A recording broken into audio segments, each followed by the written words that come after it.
What's up, guys? That Really Girl Sky here. We are back to talk about the final major reveal for TennoCon 2022, and this is a doozy. This has to do with not only a brand new game called Soulframe, but also pertains to the team over at Digital Extremes and some changes to some promotions, we'll say, to some of the individuals there, and a change in leadership. Very interesting stuff, and I'm just going to preface this to say that I think this is a good thing. I don't know if it's 100% going to be a beautiful, smooth transition. However, us as a community probably won't see any craziness that pertains to some of the bumps in the road. We probably won't see any of that. But yeah, as someone who has met some of the devs, I've met Steve, I've met Rebecca, I've met the whole community team. I've quickly said hi to some of the other individuals that typically sit on the couch.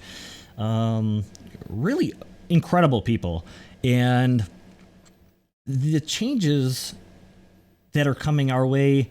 Some people are scared. Some people think that this is a bad move. I have my opinions, and I'm a little nervous, but I'm not nervous about the future of Warframe, and I'll tell you why here in just a moment. But Soulframe, the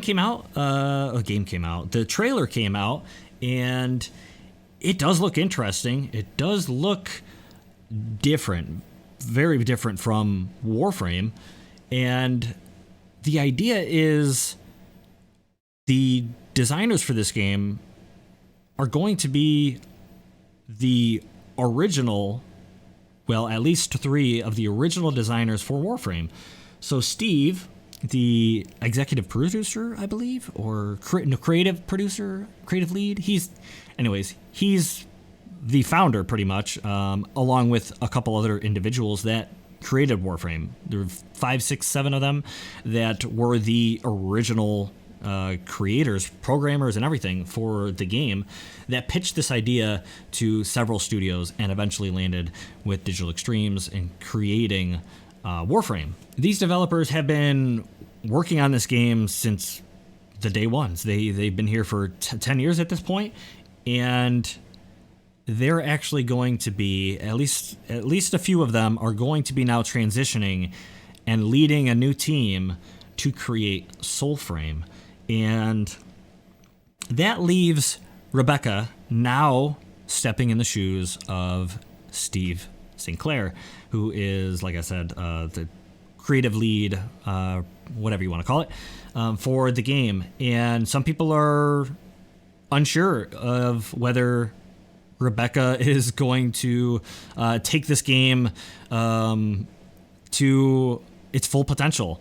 I'm just going to straight up say it. I think Rebecca is actually incredibly qualified and very capable of helping Warframe reach its potential. She not only is so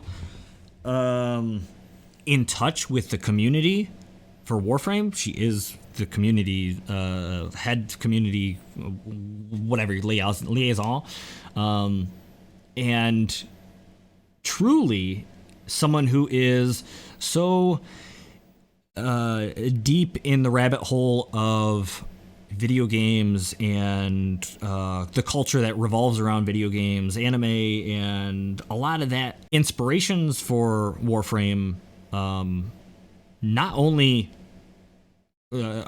go through Rebecca a lot because she has interacted with the community like crazy, but oftentimes is the driving force for some of the beloved content that makes it in game. I know that the new werewolf frame or wolf frame was not necessarily her idea, but she's kind of brought it up several instances and has kind of given a little nudges saying that like this is pretty cool, and it made it into the game. Kind of the early vampire-like ideas that spawned Revenant were kind of her little nudges. Tons of stuff that is implemented in game now that people love and adore. She helped push, and that's because she is, I think, so in touch with the game and the vision that she is perfectly fit for this position. I think if anyone is going to see the original vision for the game and just bring additional creativity and the ability to push this game to its potential, she's the one. I think. I think what you're going to see in Warframe in the future is you're going to see a lot of the consistent piggyback off of the ideas that stem from the community, and also going beyond in the creative and I'd say in touch inspirations that come from all sorts of media that is similar to Warframe, whether it be anime or fantasy genre type stuff.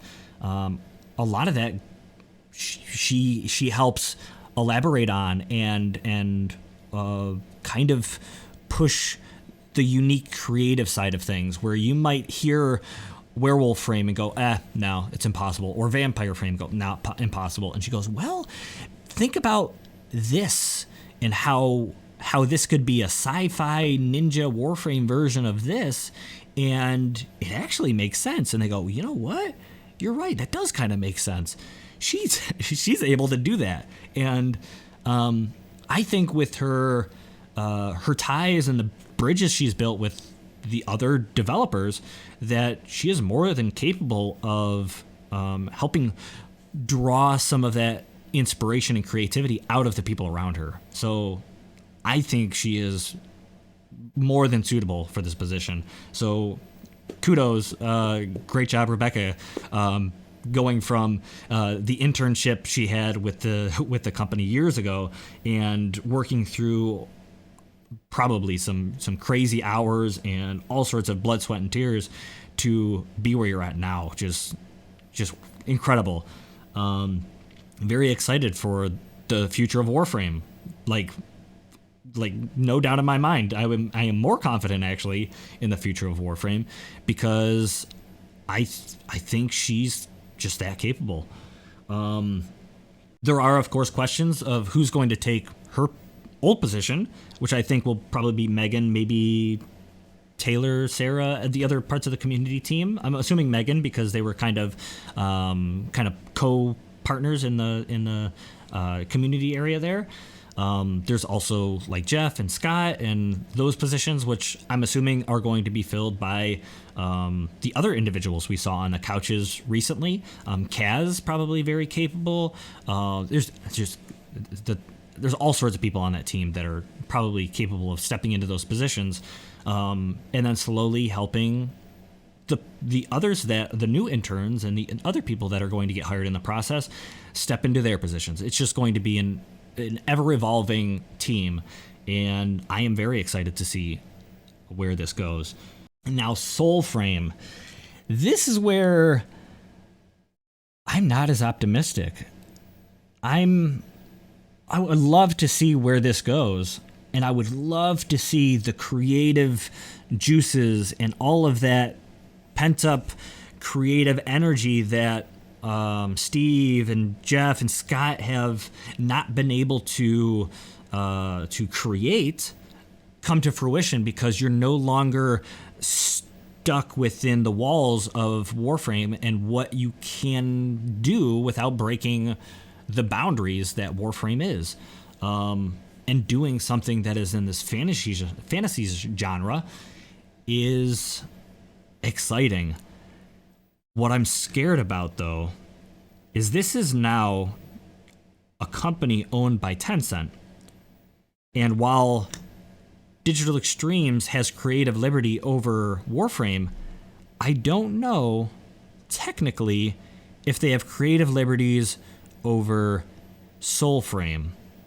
There might be a contract in there somewhere that pertains to Soulframe in the future of that game as well, and how much control they have for a new title. I think that, like I said, Scott, Steve, and Jeff, and the others that are going on that team, I'm sure are more than capable of creating a phenomenal new game. What I'm concerned about is how much control do they have over this new title? And people are already saying this does look like FromSoft games, Soulsborne games, Elden Ring recently. I see hints of that in here. While it's not full-blown copycat, it does make me nervous that this might be a game that is not their passion project. This might be a game that allows them to do something new and creative, but might not be the passion project and exactly the new creative game they want to make. That makes me nervous. Makes me scared. I think they are more than capable of creating a good game they love, but are they in love with the idea of Soulframe? Anyways, I would love to hear what you guys think about this whole video, this thoughts and opinions. Like I said, I think Warframe has a lot of potential and has the correct team to lead it.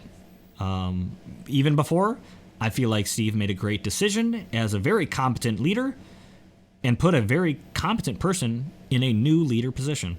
And very excited for the future of Warframe. I'm excited, but nervous for the future of Soulframe. I'd love to hear what you guys think down in the comments below. Oh boy, this is not what I was expecting, but you know what? Just have to see what happens. Thank you guys for watching. Hope you guys did enjoy, and I hope to see you guys again in the next video. Blow.